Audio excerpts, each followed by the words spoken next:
पार्वतीपुरम नाम के गांव में चलपति नाम का एक व्यक्ति रहता था। उसके पास जो है उससे वो संतुष्ट नहीं होता, इसीलिए वो अपने काम में लालच से रिश्वत लेना शुरू करता है। उससे ऊंचे अधिकारियों के संज्ञान में ये मामला जाने पर उसकी नौकरी छूट गई और वो घर बैठा रहा। तब उसकी पत्नी बेबी ऐसे कहने लगी, हे जी सुनिए, मैं आपको बहुत बार बोली कि ईश्वर की कृपा से आपके हाथ में अच्छी नौकरी है। आई तनख्वाह खुद खर्चा करके रहे सो में संतुष्ट से जीवन व्यतीत करेंगे करके, लेकिन आप तो मेरी बात कभी भी नहीं सुनते। आखिर में देखिए क्या हुआ, रिश्वत लेने के आरोप में आपको सस्पेंड कर दिए। ये सब क्यों जी बताइए, अब हम कैसे जिएंगे? ऐसे कहती है। तब चलपति ऐसे जवाब देने लगा, देखो, मुझे क्या करना है तुम्हें बोलने की जरूरत नहीं है। हालांकि कितने दिनों तक ऐसे नौकरियों पर और आए तनख्वाह पर निर्भर होके जिएंगे? कम से कम अभी तो उस भगवान ने कोई व्यापार करके जीने के लिए शायद ये मौका दिया है। देखती रहना, बहुत जल्द कोई व्यापार शुरू करके लाभ दिखाऊंगा मैं तुझे। ऐसे उसने अपनी पत्नी से शपथ करता है। पर उस दिन रात को अकेले एक कमरे में इधर उधर घूमते हुए ऐसे सोचने लगा, मैंने रिश्वत से जो संपत्ति अर्जित की थी वो सब जब्त कर लिए, लेकिन कुछ लोगों के पास छुपाए हुए पैसे अभी भी ऐसे ही है ना।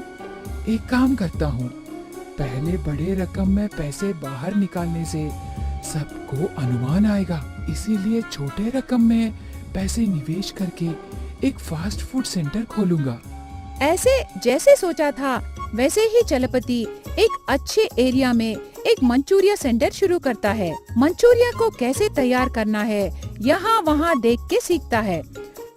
जो सीखा है उससे लोगों के मुंह में पानी आए जैसे अच्छे से चिकन पीसेस को अच्छे से फ्राई करके लाए सुगंधित मसाले और सॉसेस मिलाकर तरह तरह के टेस्टी मंचूरियास बनाकर बेचना शुरू करता है। एक दिन एक बड़े आदमी पहली बार चलपति के मंचूरिया सेंटर को आकर उसके हाथ के बनाए मंचूरिया टेस्ट करके ऐसे कहने लगा, चलपति भाई, तेरे पास मंचूरिया बहुत टेस्टी रहेगा करके इतने दिनों से सब कहने से मैं कुछ और ही सोचा।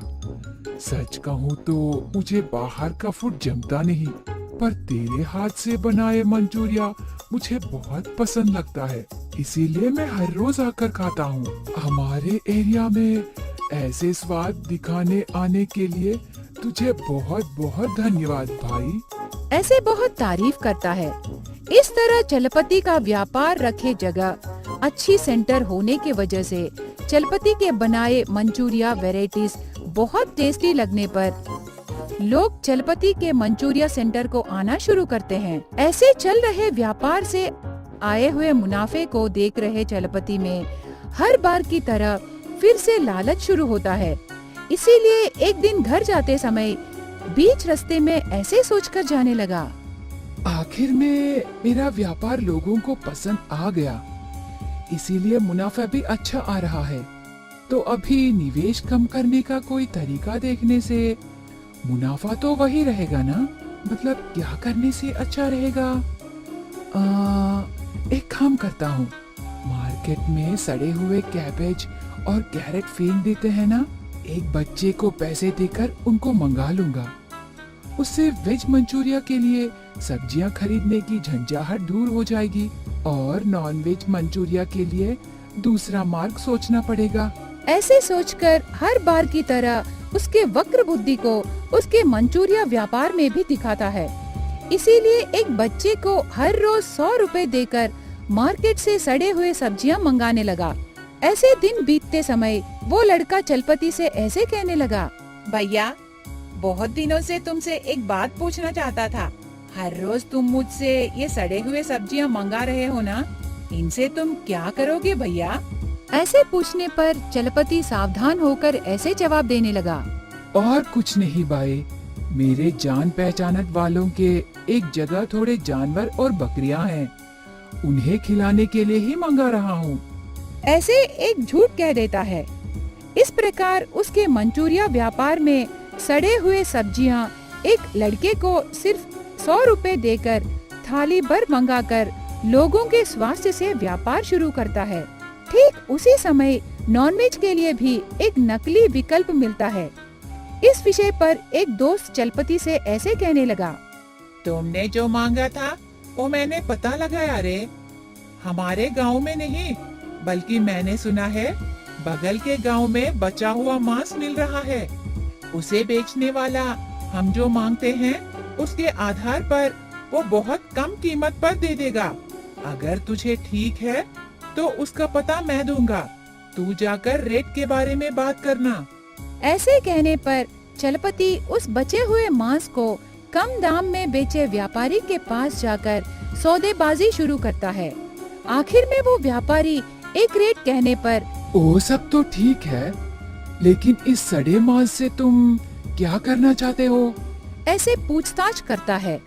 तब बिना हिचकिचाए चलपति ऐसे जवाब देने लगा, और कुछ नहीं भाई, हमें कुछ मछलियों के तालाबे हैं, उनमें मछलियों को दाना डालने के लिए इस सड़े मांस को ले जा रहा हूँ।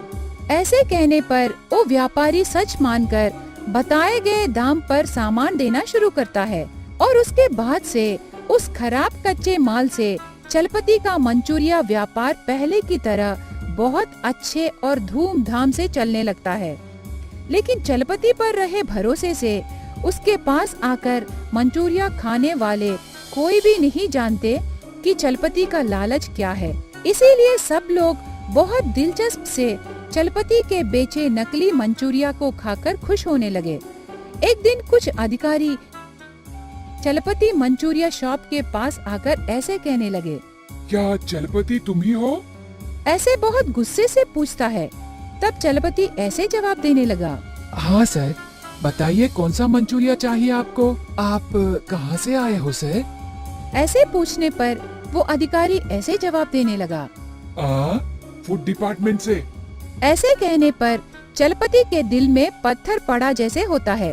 तब वो अधिकारी ऐसे कहने लगा, हाँ, आप बताओ, तेरे मंचूरिया सेंटर में उपयोग किए सभी सामग्री क्या फूड डिपार्टमेंट के नियमों के अधीन है? ऐसे पूछने पर चलपति निगल कर ऐसे कहने लगा, आहा, जैसे कि आपने कहा, मेरे पास सब कुछ स्वादिष्ट और साफ सुथरे रहते हैं सर।